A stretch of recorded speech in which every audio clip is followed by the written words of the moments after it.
So I look at ridge preservation as every one of our responsibilities. A lot of time I'm working with my restoring colleagues. If it's not sure that it's going to be an implant case, it's something that they're probably going to do. But if they expect that this is an implant case, they'll often send to me and they'll give me the opportunity to think about ridge preservation. I put the comment up there, minimizing ridge augmentation requirements. When you do a ridge preservation procedure, the key is to understand that it is very rare that you're going to entirely prevent that ridge from resorbing. There's always going to see some subtle change, or in a lot of your cases, but you can drastically reduce how much change occurs. So this illustrates a very typical ridge preservation procedure. I've extracted a tooth as carefully as I possibly could.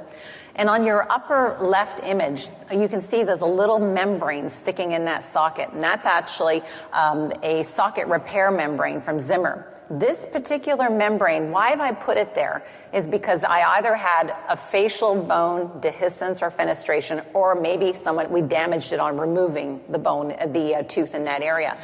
In that case, that little membrane has been placed internal to the socket. Right? So I didn't actually flap it to put it external to the socket.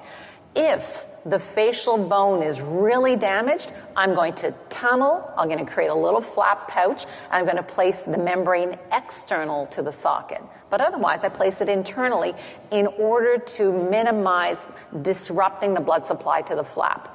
Now, the bone that I'm packing in here, this is actually a mineralized allograft. So that's basically human bone in a mineralized form that we buy. That one's probably Mineros. So the two products I'll use are either Mineros or Puros.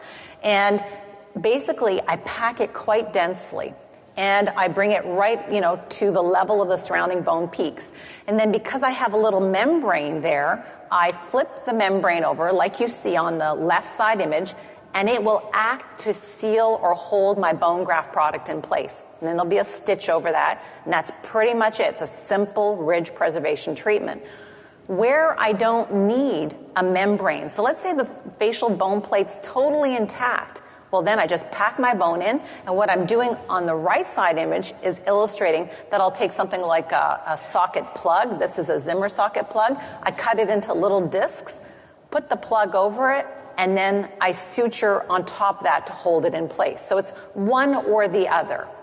So suturing, though, is quite important in terms of style. I do all sorts of different sutures. Generally, these are all resorbable suturing techniques.